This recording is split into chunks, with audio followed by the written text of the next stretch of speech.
¿O no sabéis que todos los que hemos sido bautizados en Cristo, hemos sido bautizados en su muerte? Interesante, ¿no? O sea que cuando yo me bauticé, no era un simple rito que señalaba al público, al mundo, que yo era de Cristo, que había recibido a Jesús. Había en el ceremonial implícito del bautismo una simbología de una realidad espiritual que es la que vincula al creyente con Jesús de una manera profunda. Y dice que Jesús murió en el bautismo. ¿Qué es lo que hace la persona? Que de pronto se lo echa para atrás, se sumerge, está sepultada mientras está bajo el agua y luego sale del agua, que vendría a ser la resurrección. Es una alegoría, entonces, de la muerte, sepultura y resurrección de Jesús. O mejor dicho, de tu muerte, tu sepultura y tu resurrección con Cristo. Eso también es lo que nos queda decir. Que yo, al recibir a Jesús, he muerto con Él, he sido sepultado y resucito con Él. Pero uno se pregunta, pero bueno, aquí estamos, ¿no? No estamos muertos, ¿no? ¿Dónde hemos sido sepultados? Bueno, lo fuimos con Cristo. Ahora, ¿qué es lo que muere? ¿Qué es lo que tiene que ser crucificado? Vamos a ver. ¿Serán nuestros propios cuerpos físicos? Vamos a continuar. No se refiere a eso, evidentemente. Dice el 4. Porque somos sepultados juntamente con Él para muerte por el bautismo, a fin de que como Cristo resucitó de los muertos, por la gloria del Padre, así también nosotros andemos en vida nueva. Entonces tiene que haber en nosotros también, pues, lo mismo. Si estamos en Cristo, tiene que haber una muerte de mi yo carnal, de ese cuerpo pecaminoso. No estamos hablando físico, sino de la mente. Ahora vamos a hablar de la mente. De eso se está refiriendo Pablo. Es el que tiene que morir. Esa mente carnal, ese viejo hombre, es el que tiene que morir. Ahora alguno diría, pero sí, ya murió. Sí, hemos muerto con Cristo porque al momento de recibir a Jesús, nos estamos reconciliando con el Padre. Entonces, lo que hemos hecho es habernos arrepentido. Cuando antes íbamos hacia el pecado, hacia la rebelión, y nos dimos la vuelta, que eso es el arrepentimiento, y vamos hacia Dios y hacia su obediencia, hacia Él, y entonces es cuando nos estamos reconciliando con Dios a través de la fe de Jesucristo, y eso hace que muramos. Nuestra rebelión con Dios muere para llevarnos a la vida eterna, a una vida nueva. Ahora, ¿significa eso que ya no pecamos en absoluto y que nos volvemos perfectos, totalmente santos y que impolutos moralmente? Evidentemente no. Se inicia un proceso de santificación asistido por el Espíritu Santo para que nos lleve de victoria en victoria, anulando y enterrando cada vez más ese cuerpo, esa mente pecaminosa, ese yo carnal. Es el proceso cuando empieza, es cuando naces de nuevo. Entonces, esa muerte tiene que irse realizando en tu vida. Ya fue identificada junto con Jesús en su muerte, sepultura y resurrección. Y tenemos la esperanza de la vida eterna porque en Jesús también tenemos esa promesa porque hemos también resucitado con Él. Y luego veremos otra cosa más todavía, más adelante. Pues bien, ¿qué nos sigue diciendo aquí? El verso 5. Porque si fuimos plantados juntamente con Él en semejanza de su muerte, así también lo seremos en la de su resurrección. Pues bien, si nuestro cuerpo de condenación murió con Jesús, estaba ahí clavado en la cruz con Él, también nosotros tendremos parte en la resurrección gloriosa para vida eterna, junto con Jesús. Él ya nos ganó, ya estamos junto a Él. Ahora bien, ya que estamos introduciéndonos en el tema de la mente, voy a hacer un pequeño paréntesis para hablar cómo Pablo se adelanta 19 siglos a dos grandes psicoanalistas del siglo XX. Estoy hablando de Carl Jung y Sigmund Freud. Y voy a decir por qué y qué tiene que eso ver con lo que estamos tratando ahora en el capítulo 6. Porque efectivamente Pablo trata dos aspectos o dos de los hallazgos, digamos, de estos científicos. Jung era un suizo que hizo una serie de investigaciones y una de sus ideas estrella se llamaba el inconsciente colectivo. ¿Qué quiere decir esto del inconsciente colectivo? Se refería a una serie de ideas comunes que tiene la sociedad, imágenes, visualizaciones. Y no solamente que tiene una sociedad que podría explicarse por un modo social, porque bueno, uno dice, si la gente está junta, tiene ideas comunes, y esas ideas comunes pues le llevan a tener ideas compartidas con otras personas. Pero él descubrió algo extraño, que estas ideas trascendían las fronteras. O sea que eran ideas que estaban en prácticamente cualquier parte de la humanidad, en cualquier país. Habían aspectos comunes, inconscientes, que los seres humanos compartían, y eso le pareció bastante misterioso. Analizó a un esquizofrénico y vio que sus visiones correspondían con una ceremonia de una religión determinada, creo que era zoroástrica. ¿Y cómo puede ser eso, no? Por ejemplo, en Perú hay unas ruinas de una civilización pre-inca. Hay una que se llama Huaca de la Luna, y ahí se ve pues la imagen de un dios, Yampayek. Es una cara, ¿no? Pues esa misma cara la veo en Japón, también la veo en China, en la India, hasta en África. ¿Y cómo es que tienen esa misma cara? Pues aquí Pablo lo va a responder de una forma muy sencilla. Vamos a ver en el Efesios capítulo 2. ¿Cómo es que esas cosas pueden ser comunes en distintas poblaciones humanas? Ahora vamos a ver la respuesta muy sencilla. Este pasaje pues está hablando lo del inconsciente colectivo, pero le va a poner otro nombre, Pablo. Otro nombre. Es el nombre bíblico de este fenómeno. Veamos a partir del verso 1. Dice: y Él os dio vida a vosotros cuando estabais muertos en vuestros delitos y pecados, en los cuales anduvisteis en otro tiempo, siguiendo ¿qué? La corriente de este mundo. A eso se está refiriendo. Ese es el inconsciente colectivo según el apóstol Pablo. La corriente de este mundo. Sigamos qué es lo que dice. Conforme al príncipe de la potestad del aire y el espíritu que ahora opera en los hijos de desobediencia. Fíjense, de Satanás mismo, que ahora opera en los hijos, en las mentes de los hijos de desobediencia. Ese es el inconsciente colectivo, precisamente. ¿Y quién está dirigido? Desde el mundo espiritual por el mismo Satanás. Por eso tienen el mismo demonio, pues. La imagen es del mismo demonio, obviamente, no hay otro misterio. El mismo demonio que lo sirven como un dios en distintas partes del mundo, y se acabó. Y vemos que la mente humana es como una radio que va a sintonizar, o sintoniza al Espíritu Santo, en el caso de los creyentes, y unos más y unos menos, claro, o sintoniza a Satanás y a los espíritus demoníacos, de una o de otra forma, de mayor o menor medida. Ese fenómeno es bastante común, y por eso vemos que a veces en la humanidad se dan ciertas circunstancias curiosas, donde a veces prevalecen ciertas ideologías políticas o religiones o espirituales en la humanidad, y de pronto ves que los países comienzan a ensarzarse y comienzan a aparecer más adeptos, como si hubiese una especie de atmósfera demoníaca que cubre todas esas mentes y al final los lleva a que sean populares. Y por supuesto también hoy en día tenemos un montón de esa influencia demoníaca en diversas ideologías que bien podemos explicar, por ejemplo, la ideología de género, el feminismo radical y otras cosas por el estilo, que vienen pues, bueno, podríamos decir, sí, son de la escuela de Frankfurt, de la teoría crítica, Teodoro Adorno, Marcuse, Habermas y todos estos señores.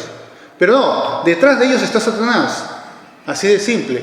Ellos tienen, por ejemplo, una forma de decir, no sé si alguna vez, haz lo que quieras, es un lema, ¿no? Por ahí lo ves en las redes sociales de vez en cuando, y ves que todas esas cositas que le ponen ahí, como si fuera algo bonito, ¿no? Resulta que ese es pues el Liber Legis de Aleister Crowley, o sea, que era un satanista, que justamente decía, el Liber Legis es haz lo que quieras. Esa debe ser toda la ley. Y es una de las normas principales del satanismo. Y la Biblia satánica de Anton LaVey, de los años 66 y 67, también reseña la misma norma. Y otras más que están muy comunes en ese psiquis colectivo que continuamente vemos bombardeado los medios de comunicación de hoy, literatura, películas, redes sociales, etcétera, etcétera. ¿Por qué? Porque los demonios están ahí activos y en ese inconsciente colectivo, esa lo que aquí dice, corriente de este mundo, que dice Pablo, está precisamente activa y poderosa. ¿Por qué? Porque están sintonizando no a Dios, no al Espíritu Santo, sino a Satanás y a todos los demonios y María y compañía. Y obviamente están produciendo los estragos que producen porque efectivamente están bajo esa influencia. Y eso es lo que vemos en el mundo. Todos sus desastres provienen también, no solo de la factura de la mente humana, sino también de la influencia de que las entidades demoníacas ejercen sobre la mente humana, en ese inconsciente colectivo que llamó Carl Jung. Pues bien, vamos a terminar un momento más porque hay algo interesante que dice este pasaje. 3, entre los cuales también todos nosotros vivíamos en otro tiempo, en los deseos de nuestra carne, haciendo la voluntad de la carne y de los pensamientos, y éramos por naturaleza hijos de ira, lo mismo que los demás. Pero Dios, que es rico en misericordia, por su gran amor con que nos amó, aun estando nosotros muertos en pecados, nos dio vida juntamente con Cristo, por gracia sois salvos. Fíjense lo que dice acá en el 6, y juntamente con Él nos resucitó, y asimismo nos hizo sentar en los lugares celestiales con Cristo Jesús. Fíjense, para mostrar en los siglos venideros las abundantes riquezas de su gracia en su bondad para con nosotros en Cristo Jesús. Fíjense que tal grado es la vinculación que nos habla Pablo en el capítulo 6 de Romanos entre el creyente que recibe a Jesús y Cristo mismo, es que no solamente hemos muerto con Él, sepultado con Él, resucitado con Él, sino que una cuarta más, que estamos sentados en los lugares celestiales con Cristo, ni más ni menos. Imagínense ese honor y ese privilegio. Obviamente no por nuestros méritos, por supuesto que no, por nuestra fe en Jesús. Nos identificamos con Él, estamos unidos a Él y por lo tanto se produce esta maravilla. Ahora, continuando con lo que vemos en el capítulo 6, y aquí voy al otro descubrimiento, vamos a decir que no es descubrimiento, sino la sabiduría que Dios le confiere al apóstol Pablo, de lo que hizo o que, digamos, desarrolló Sigmund Freud, ¿no? El que llaman el padre del psicoanálisis.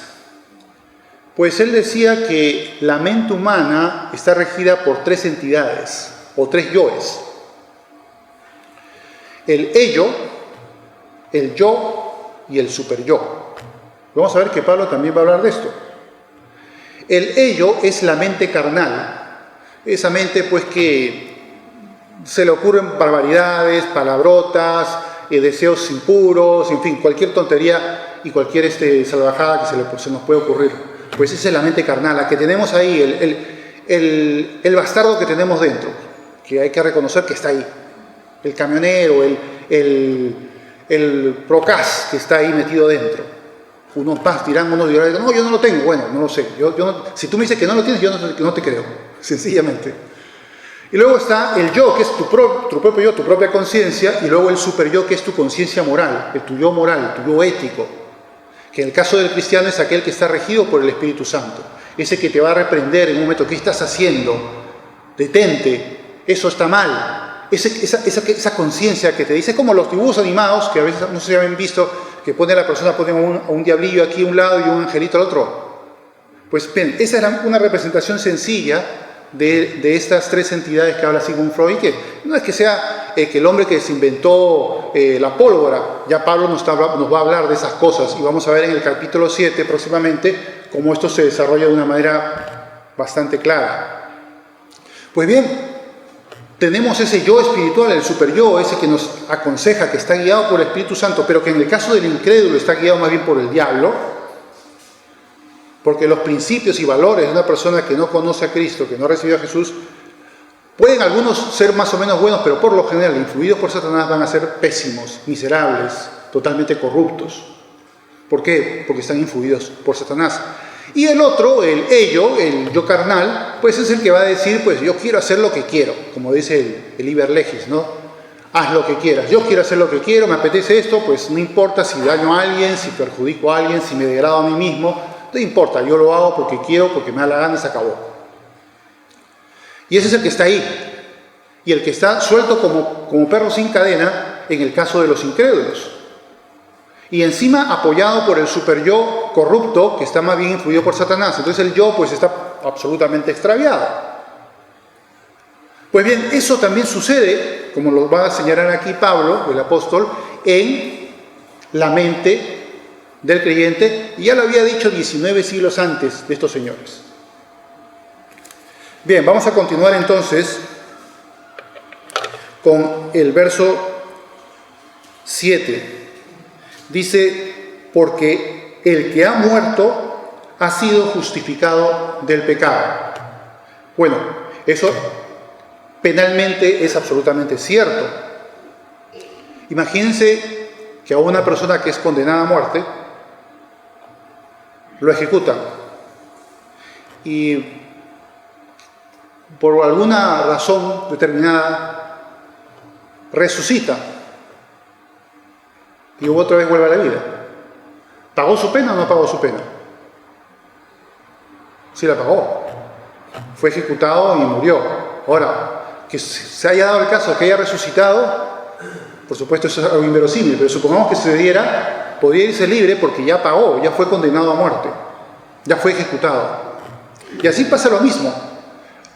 Al morir Jesús y pagar nuestra propia condena en la cruz, y resucitar, ya la condena fue pagada.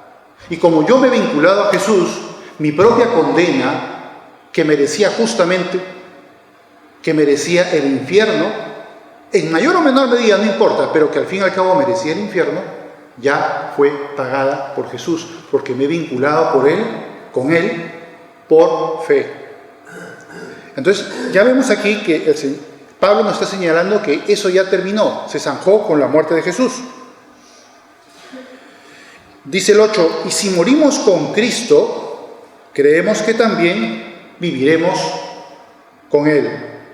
9, sabiendo que Cristo, habiendo resucitado de los muertos, ya no muere, la muerte no se enseñoreará más de Él. Porque claro, evidentemente Jesús no es un hombre como nosotros, o como fue Lázaro, que fue resucitado, pero luego volvió a morir. No, el Señor Jesús es Dios. Y eso fue un hecho, una única muerte expiatoria y nunca más. Vive para siempre. Eso lo creo que lo entendemos perfectamente bien. Dice el 10, porque en cuanto murió, al pecado murió una vez por todas, mas en cuanto vive, para Dios vive. 11. Así también vosotros consideraos muertos al pecado, pero vivos para Dios en Cristo Jesús, Señor nuestro. O sea que, dado que hemos muerto con Jesús, ¿qué es lo que tiene que morir? ¿Nuestro yo? ¿Nuestro yo conciencia moral? No, ese yo carnal, ese es el que tiene que morir, que tiene que ser crucificado. Es una cosa curiosa que dice Pablo en el capítulo 6 de Gálatas al final. Lo voy a leer si quieren lo buscan o si no, dice una cosa muy interesante.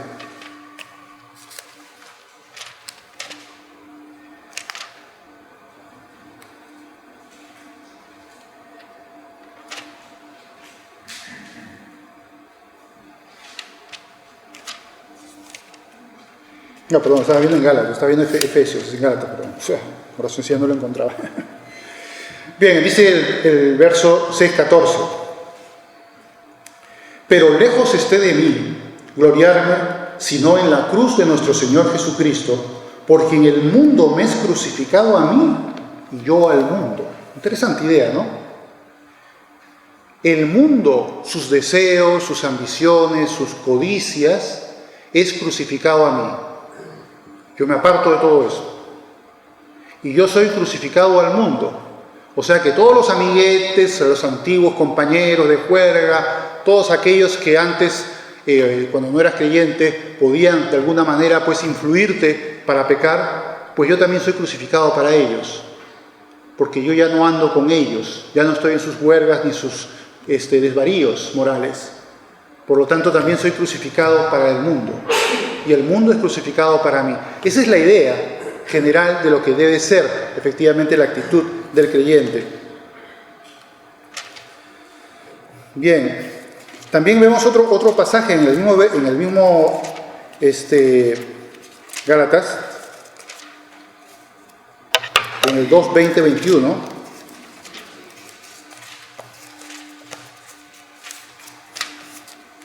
Gálatas 2, 20, 21, que dice lo siguiente.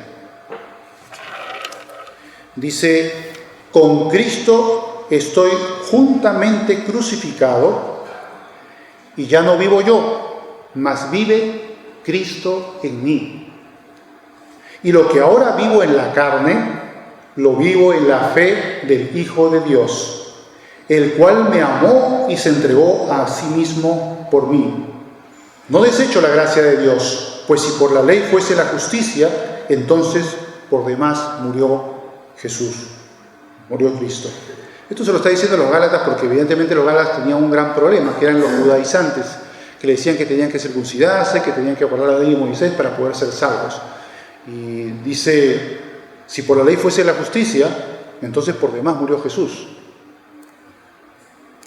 Pero lo que dice antes es muy interesante, que dice, estoy juntamente crucificado con Jesús, y ya no vivo yo, sino Cristo vive en mí. Entonces la realidad del creyente es que nuestras motivaciones, nuestra voluntad esté regida por el Espíritu Santo.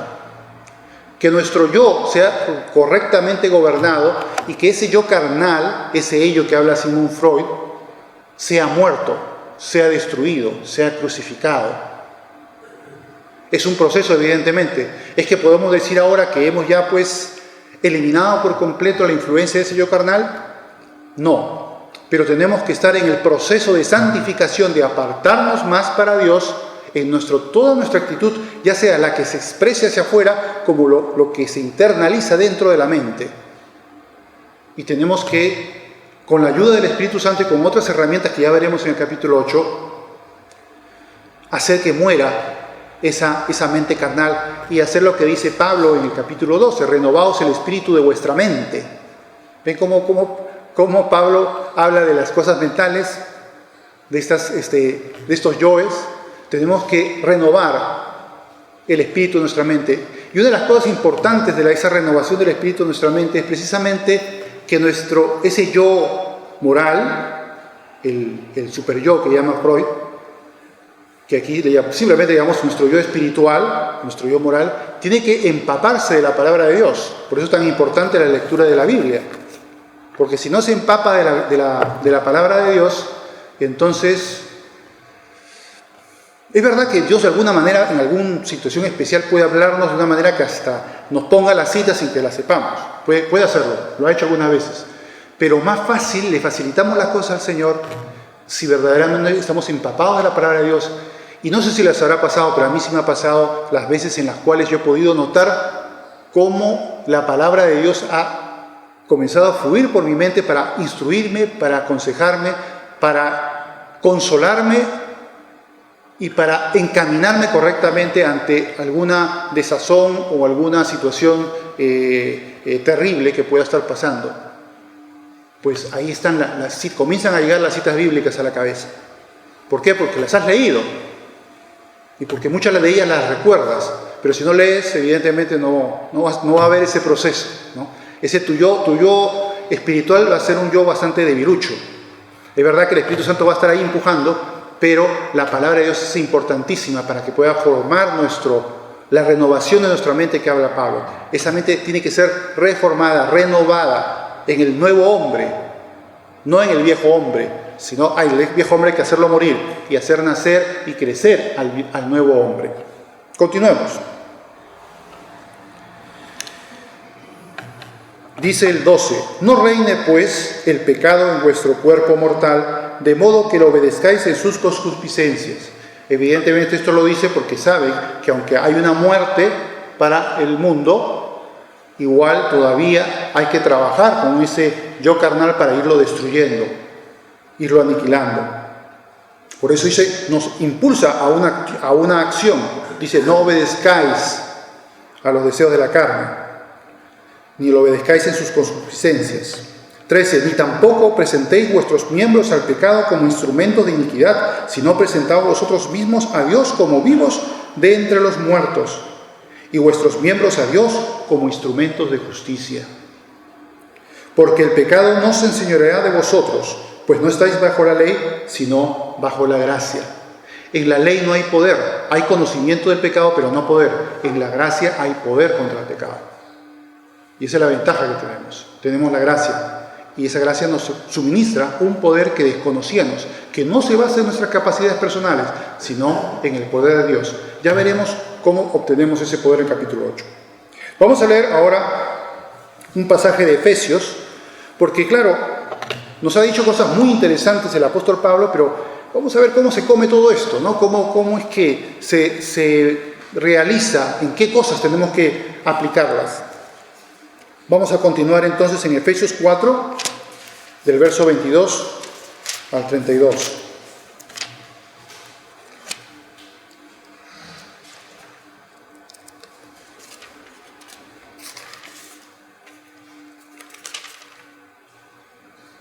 Aquí nos va a dar pautas prácticas. Dice el 22, en cuanto a la pasada manera de vivir, despojaos del viejo hombre. Ya sabemos quién es ese viejo hombre, ese yo carnal, que está viciado conforme a los deseos engañosos. Y renovaos en el espíritu de vuestra mente, y vestíos del nuevo hombre, creados según Dios en la justicia y santidad de la verdad. Clarísimo lo ha dicho el apóstol Pablo. Tenemos que despojarnos de ese viejo hombre y vestidos del nuevo. 25. Por lo cual, desechando la mentira, hablad verdad cada uno con su prójimo, porque somos miembros los unos de los otros. 26. Airaos, pero no pequéis, no se ponga el sol sobre vuestro enojo. Muy interesante, ¿no? Y esto es bien importante, porque algo que una vez prediqué sobre esto, algo que el creyente no debe darse el lujo en lo absoluto, es no perdonar a alguien, guardar rencores. Ese deporte, quítatelo de una vez, si es que lo tuvieras. Si es que todavía guardas algún rencor contra alguien, aunque sea pequeñito, procura con toda diligencia deshacerte de él. Perdona, porque en la medida que perdonamos, y lo dice el Padre Nuestro, seremos perdonados. Por lo tanto, el creyente, quizás alguien del mundo puede darse el lujo de guardar rencores porque es del mundo, pues. Pero el que es de Cristo, ni se le ocurra, porque se está haciendo daño a sí mismo, se está separando del perdón de Dios, de la comunión con Dios. Es un gran pecado, en cierta manera, porque funciona y sus consecuencias son iguales que las del pecado, incluso peores, podría decir, porque te estás apartando del perdón de Dios por tu propia actitud. Por lo tanto, hay que tener mucho cuidado. Si por ahí descubres que tienes algún rencor, procura detectarlo y perdonar, para que seas perdonado, porque todos los días y siempre, lamentablemente, necesitamos del perdón de Dios, porque no somos perfectos, todavía funciona ese yo carnal, lamentablemente, tenemos que destruirlo, pero de vez en cuando pecamos, más de vez en cuando o menos de vez en cuando, no lo sé, eso depende de cada caso, pero el hecho es que todos pecamos, y no todos necesitamos el perdón de Dios, y no debemos darnos el lujo por nada del mundo de evadirnos del perdón de Dios. Luego dice el 27, ni deis lugar al diablo. O sea, encima de eso, si pasan más de 24 horas y todavía sigues con rencor, mala cosa, das lugar al diablo. Pero si son todavía rencores que vienen de hace meses, de hace años, peor todavía. Vaya piedras que estás llevando al hombro. No te conviene. 28. El que hurtaba no hurte más, sino trabaje haciendo con sus manos lo que es bueno para que tenga que compartir con el que padece necesidad. Ninguna palabra corrompida salga de vuestra boca, sino la que sea buena para la necesaria edificación, a fin de dar gracia a los oyentes. Y no contristéis al Espíritu Santo de Dios, con el cual fuisteis sellados para el día de la redención. O sea que cada vez que nosotros estamos más bien dándole caso al yo carnal, estamos entristeciendo al Espíritu Santo. Y tampoco es algo que debemos hacer. Eso también está mal. Es algo que no debemos darnos el lujo de convertirnos en cabezotas, en ineficaces cristianamente hablando, y más bien estar envueltos más por el yo carnal que por el yo espiritual. Más por el espíritu, mejor dicho, más por la carne que por el espíritu. Y cuando vemos que el Espíritu Santo ve que estamos ahí en continuo con el tema de la carne y con los rencores y con una serie de actitudes equivocadas, pues va a haber un entristecimiento. Y tampoco eso es bueno. Dice el 31, quítese de vosotros toda amargura, enojo, ira, gritería, maledicencia y toda malicia. Antes, sed benignos unos con otros, misericordiosos, perdonándonos unos a otros, como también os perdonó a vosotros Dios en Cristo. Claro y contundente, ¿no? No tenemos que prácticamente añadir nada más. Bien, vamos a continuar entonces con Romanos 6, aunque creo que por el tiempo vamos a dejar del 15 al 23, quizás va a ser el del 15 al 7.6, del 6.15 al 7.6 el próximo domingo, porque se nos ha ido el tiempo. Bien, oremos. Padre Santo, te damos las gracias, Señor, por el consejo de tu palabra. Sabemos, oh Dios, que en tu misericordia has permitido que en el bautismo hayamos sido identificados con Jesús, porque al creer fuimos con Él crucificados, fuimos sepultados y resucitamos, Señor, para vida eterna, y ahora estamos en Cristo sentados en los lugares celestiales. Gracias, Señor, por este privilegio que de ningún modo merecemos.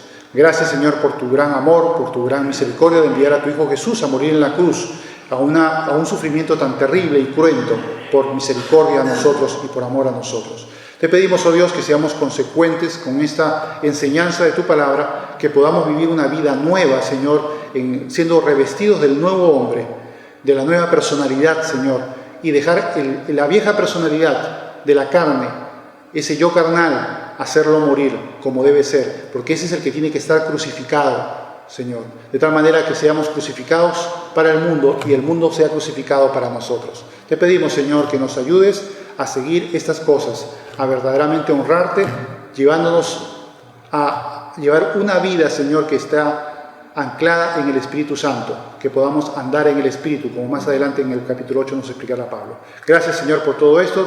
Te pedimos, nos encomendamos a ti, en el nombre precioso de Jesús. Amén.